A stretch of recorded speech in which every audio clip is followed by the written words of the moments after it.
السلام عليكم ورحمة الله وبركاته. أعوذ بالله من الشيطان الرجيم. بسم الله الرحمن الرحيم. نحمده ونصلي على رسوله الكريم وعلى آله وصحبه أجمعين. সময় স্বল্পতার কারণে ভূমিকা ছাড়াই আজকের অগোছলো কিছু কথা এবং আলোচনা শুরু করতে চাই। আলহামদুলিল্লাহ, ঐতিহ্যবাহী মাহফিল পাবনা দারুল আমান ট্রাস্ট কর্তৃক আয়োজিত আজকের প্রথম দিবসের সম্মানিত প্রধান বক্তা জনাব ডক্টর ফয়জুল হক সাহেব এবং অন্যান্য ওলামায়ে কেরাম, আমার সামনে উপস্থিত দিনদার পরহেজগার মুত্তাকি ভাই এবং বাবাজিরা, পর্দার অন্তরালে মা এবং বোনেরা, মাইকের আওয়াজ যত দূর যাচ্ছে, সর্বপ্রথম ইসলামিক নিয়মের সম্ভাষণ জানাতে চাই। আসসালামু আলাইকুম ওয়া রাহমাতুল্লাহি ওয়া বারাকাতুহু। আমরা প্রথমে শুকরিয়া আদায় করতে চাই সেই মহান মুনিবের দরবারে, যে মহান মুনিব সর্বপ্রথম আমাদেরকে মুসলমান হিসেবে কবুল করেছেন, অতঃপর আমাদেরকে আজকের এই কোরআনের বাগানে আসার মতো তৌফিক দিয়েছেন। সে আল্লাহ তাআলার দরবারে প্রাণোজার করে শুকরিয়া আদায় করছি। আকাশ বাতাস মুখরিত করে পড়ছি আলহামদুলিল্লাহ। দুরদার সালাম জ্ঞাপন করছি সাইয়্যিদুল মুরসালিন রাহমাতাল লিল আলামিন, আখির জামানার পয়গম্বর জনাবে মুহাম্মদুর রাসূলুল্লাহ সাল্লাল্লাহু আলাইহি ওয়াসাল্লামের প্রতি। সম্মানিত উপস্থিতি, আজকে আমি ছোট্ট একটি বিষয় নিয়ে আলোচনা করব। সেটা হচ্ছে আমাদের জান্নাতে যাওয়ার উপায়টা কি। আল্লাহ রাব্বুল আলামিন বলছেন, আন হাসিবতুম আন তাদখুলুল জান্নাতা ওয়ালাম্মা ইয়ালামিল্লাহু আল্লাযীনা জাহাদু মিনকুম ওয়া ইয়ালামাস সাবিরিন। আল্লাহ তাআলা বলছেন, আল্লাহ রাব্বুল আলামিন কুরআনুল কারীমের ভিতরে বললেন, বান্দারে, ও দুনিয়ার মানুষেরা, তোমরা কি মনে করেছো নাকি তোমরা এমনি এমনি জান্নাতে চলে যাবে? কখনো নয়, অবশ্যই তোমাদেরকে পরীক্ষা দিতে হবে। আল্লাহ রাব্বুল আলামিন দেখবেন তোমাদের ভিতরে কে জিহাদ করেছে আর কে তোমাদের ভিতর ধৈর্য ধারণ করেছে। আল্লাহ রাব্বুল আলামিন অবশ্যই দেখবেন। তাহলে জান্নাতে যাওয়ার জন্য আমাদের জিহাদ করতে হবে এবং ধৈর্য ধারণ করতে হবে। কিন্তু আমাদের সমাজে এখন জিহাদ শব্দটা শুনলে মনে হয় যে মারামারি, কাটাকাটি। আসলে তেমনটা নয়। জিহাদ শব্দের অর্থ হচ্ছে প্রচেষ্টা। বিশ্বনবী সাল্লাল্লাহু আলাইহি ওয়াসাল্লাম নিজে নেতৃত্ব দিয়েছেন যুদ্ধের ময়দানে। তার সাথে সাথে সাহাবায়ে কেরাম, নবী আলাইহিস সালামরা তাদের জীবনকে বাজি রেখে কোরআনের জন্য, ইসলামের জন্য, আল্লাহর জন্য কাজ করেছেন। সম্মানিত উপস্থিতি, যত পয়গম্বর এই পৃথিবীর বুকে এসেছে তার ভেতর থেকে অধিকাংশ পয়গম্বর আল্লাহ তাআলার দ্বীন বাস্তবায়নের জন্য মার খেয়েছেন। সাহাবায়ে কেরাম মার খেয়েছেন। হযরত ওমর রাদিয়াল্লাহু তাআলা আনহুকে নামাজরত অবস্থায় হত্যা করা হয়েছে। হযরত হুসাইন রাদিয়াল্লাহু তাআলা আনহুকে কারবালার প্রান্তরে শহীদ করা হয়েছে। হযরত হাসান রাদিয়াল্লাহু তাআলা আনহুকে বিষ পান করে হত্যা করা হয়েছে। হযরত ওসমান রাদিয়াল্লাহু তাআলা আনহুকে কোরআন শরীফের উপর জমি করা হয়েছে। কোন অপরাধে ওমা নাকামু মিনহুম ইল্লা আইয়ুমিনু বিল্লাহিল আজিজুল হামিদ। তাদের কোনো অপরাধ ছিল না, তাদের একটাই অপরাধ ছিল, তারা মানত জমিন যার, আইন চলবে তার। এই একটা অপরাধে এই জমিন আল্লাহর, আইনও চলবে আল্লাহর। একটা অপরাধে তাদেরকে শহীদ করা হয়েছে। বিশ্বনবী সাল্লাল্লাহু আলাইহি ওয়াসাল্লাম নিজে কষ্ট করেছেন ইসলামের জন্য। বিশ্বনবী কত কষ্ট করেছেন। তায়েফের ময়দানে আমার নবী রক্তাক্ত হয়েছে, নহুদের ময়দানে আমার নবীর দাঁত মোবারক শহীদ হয়ে গিয়েছে। খন্দকের ময়দানে আমার নবী পরীক্ষা খনন করতে গিয়ে মাজাটা কুচো হয়ে গিয়েছে। শুধু তাই নয়, শিবে আবু তালিব নামক কারাগারে আমার নবী 3টা বছর অতিবাহিত করেছেন। যে নবী ইসলামের জন্য এত কষ্ট করলেন, রক্ত ঝরালেন, জেল কাটলেন, এত কষ্ট যে নবী করলেন, সেই নবীর যে ইসলাম আমাদেরকে দিয়ে গিয়েছেন, সেই ইসলামকে ধরে রাখা এবং প্রতিষ্ঠিত করার দায়িত্ব আজ উম্মতি মুহাম্মাদেরও আছে না নাই?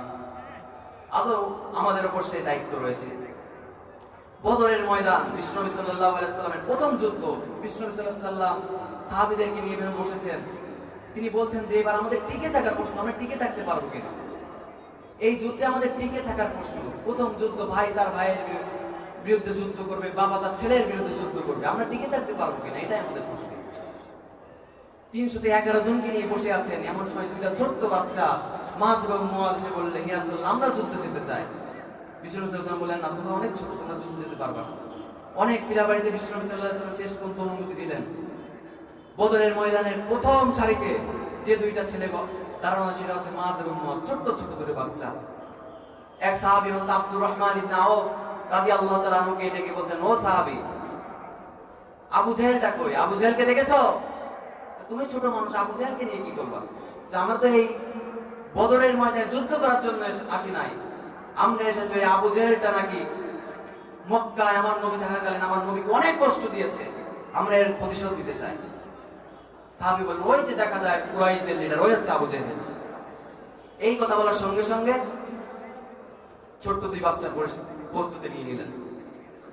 সাহাবী যখন ওই কথা বলেছেন, মাছ এবং মাছ ছোট্ট বাচ্চা সিংহের মতন গর্জন দিয়া বাজ পাখির মতো উড়ন্ত হয়ে কাফেরদের ভিতরে ঢুকে গেলেন।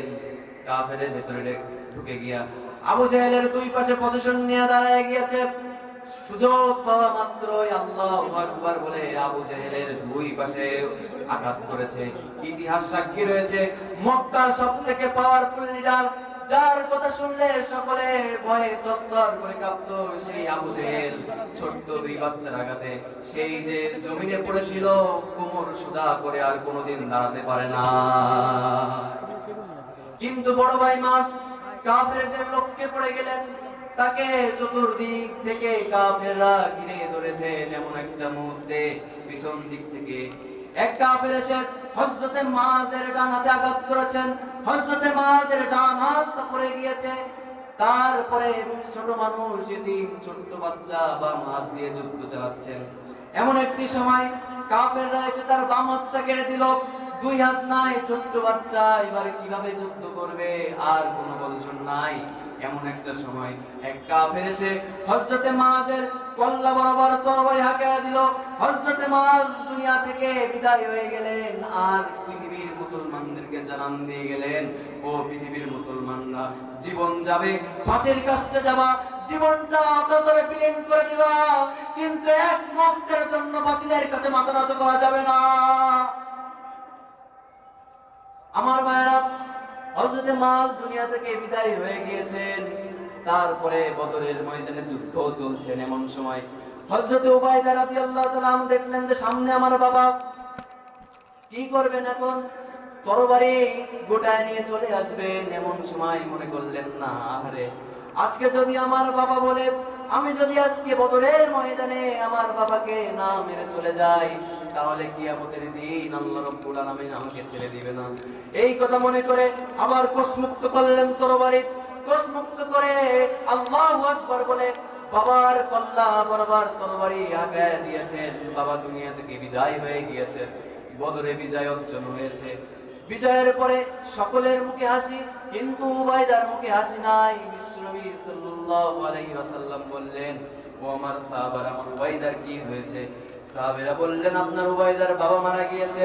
বিশ্বনবী বললেন, তোমাদের ভেতর থেকে আমার উবাইদার বাবাকে কে তোমরা মেরেছো? সাহাবীরা বললেন, ইয়া রাসূলুল্লাহ, ইয়া হাবিবাল্লাহ, একমাত্র আপনার খুশির জন্য, আল্লাহর খুশির জন্য, ইসলামের জন্য উবাইদা নিজের বাবাকে আজ বদরের ময়দানে নিজেই হত্যা করেছে। এই কথা শুনে বিশ্বনবী সাল্লাল্লাহু আলাইহি ওয়াসাল্লামের চোখ দিয়ে দরদর করে পানি পড়ছেন, দাড়ি মোবারক ভিজে গিয়েছে। উবাইদা রাদিয়াল্লাহু তাআলা আনহুকে বুকের ভেতরে চাপিয়ে ধরলেন, বুকের ভেতরে চেপে ধরে বললেন, উবাইদা, আজকে তুমি ইসলামের জন্য যা করেছো, আমি রাসূল সাল্লাল্লাহু আলাইহি ওয়াসাল্লাম দেখতে পাচ্ছি। আল্লাহ রাব্বুল আলামিন এই মুহূর্তে তোমার জন্য জান্নাতের 8টা দরজা খোলা রেখে দিয়েছে। সুবহানাল্লাহ। সাহাবায়ে কেরাম এভাবে নিজের জীবনকে কুরবানি করেছেন। আত্মীয়-স্বজন সকলের থেকে আল্লাহর ভালোবাসা, নবীর আনুগত্যকে প্রাধান্য দিয়েছেন। কিন্তু আজকে আমরা যদি এসব কথা বলতে যাই, আমাদেরকে জঙ্গিবাদ, মৌলবাদ বিভিন্ন কথা বলা হয়।